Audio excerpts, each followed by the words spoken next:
All right, Jaxson Hayes, what a game. You guys find a way, after not having your A game perhaps in the first 3 quarters, limit them in the fourth. How did you pull this out tonight? Just gritty defense, guys flying around. We forgot about that first half. It was a really bad first half, and just came out second half flying. And the guys killed it tonight. Everyone killed it. 33 minutes for you, Jaxson. What were you focused on, offense, defense, and finding all the ways to make plays on both ends? Just trying to make energy plays, trying to bring energy to my team, just making the right plays defensively, just coming over helping, stuff like that. In overtime, Luka starts it out with the 5 straight points, then LeBron closes it with a couple of defensive rebounds and free throws. What's it been like playing with those two as you've become a pretty key part to what they do? It's been awesome playing with them. When you have 2 great players like that, it just makes the game so much easier for everyone else. And, they're both amazing.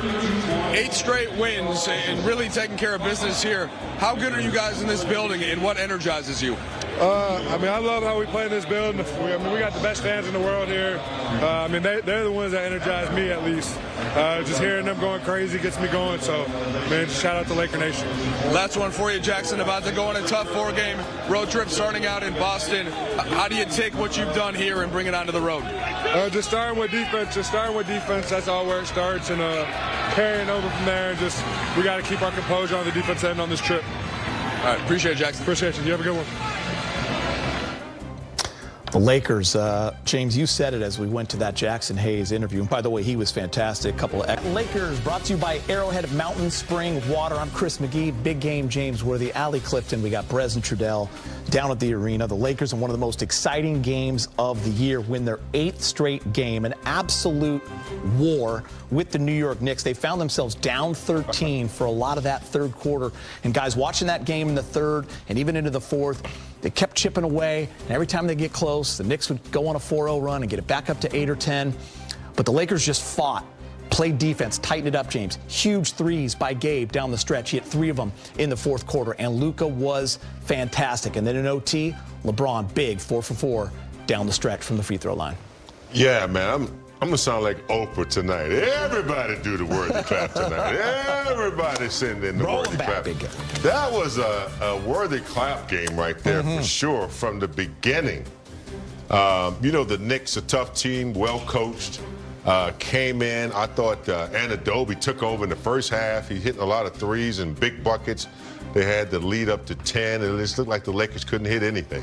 No threes, couldn't get a rhythm going, but if there's any word that, describes tonight's game, it's the grind. It was pure grind and hustle, going up against a tough Knick team.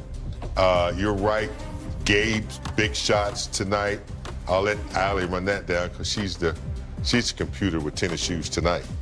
But anyway, just a great game. A great game. Luka, not shooting the ball well at first, continued to do his thing and hit some big shots to kind of engage the rest of the game. And then LeBron hitting some big shots when they needed to come back. And Allie, I have to say that this is a great comeback game and a great game to win before you go on the road. Indeed. I just think of resilience, determination, focused, especially from the Lakers.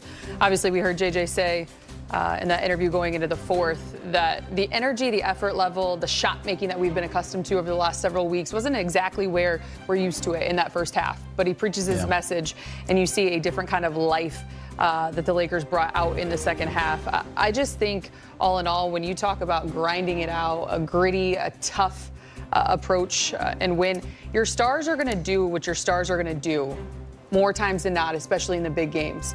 But who can step up? Who of your others can hit the shots, can get the timely stops? You think of, obviously, the final possession down or tie game with 9 seconds to go. Jalen Brunson, you heard Candace Parker say on the broadcast, anybody but Brunson. Easier said than done. Yeah. But, right, you get the stop, the necessary stop. And then Gabe Vincent, as you mentioned, I had to look it up right away. 4 of 25 over his last 5 from 3. He was 0 for 6 versus the Pelicans on Tuesday. This is the Gabe that we have been talking about. It's the one we've also seen over the last couple of weeks. But to just step in with such poise, and a presence about himself, purpose down the stretch, the shot making, the defense, the toughness from him, I thought was the difference for the Lakers. JJ pulling all the right strings. AR was struggling. Goes with Gabe down the stretch of the fourth quarter. Goes back to AR in overtime. Austin has that big steal and the big three. The Lakers now have 40 wins. They're 19 games over 500. They have the fourth best record in the league, and they are 20-4 in their last 24 games. And by the way, 6-0 on the homestand. Let's go back downtown. Jaxson Hayes with Mike Trudell. Now, you guys enjoy yourself in our comfy El Segundo studios. Brez be capping crazy out here. Yeah. Good work, Brez. He's not going in Great there. read. Where's the Delta Club? Brez has his own special club. James is going there now, is what he's telling us. Send us a picture, Brez. We're going to need proof. That was the bathroom. We're going to need proof. Good work by Mike Brez. If you ever come down Guys, here, Brez has a brand new suit. He's got a beautiful haircut. He is feeling so good down there. G-O-O-D. So, by the way, Josh Hart, former teammate, JJ Redick, pretty funny. He was saying, come on, man. But JJ 100% should be high in the talks for Coach of the Year. I understand Kenny Atkinson. I understand everyone else involved doing a great job, around the league. Listen, you can get JJ Bickerstaff in there, right? But I've just been so impressed with how he has his team playing a top 4 or 5 record in the NBA. It's been pretty incredible, James. I know you talked about it earlier, but just how impressed have you been with JJ? I've been impressed. All NBA teams seek great coaches. Mm-hmm. This franchise is historic. That's why coaches don't spend a lot of time here. 2 years, they're so desperate to win. They trade draft picks away to get players, and they fire coaches, coaches who just won a championship, and suffer through injuries, but they want that right guy at the helm, and I think they found it. They found it. He's smart. He's relatable to current players. He's honest.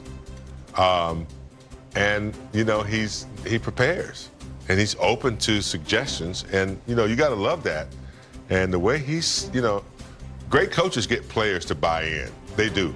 As a whole and individual, there's a lot of conversation that goes on. And he's spun the wheel the right way. And he's got this team in the right frame of mind, whether they have injuries, regardless of who's on the floor, they're going to play the way that he's set out to play.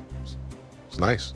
I think anyone that you knew surrounding JJ, whether it be former coaches, teammates, players, etc., knew that he had the intellect, he had the X's and O's, he had the understanding and the drive and the desire to be a coach. He's made it very clear, right? But I think when you say getting the buy-in, I think that was the one narrative surrounding JJ in terms of what could separate him from early, quick success and having to work a little harder or differently and take time to reach that level of success.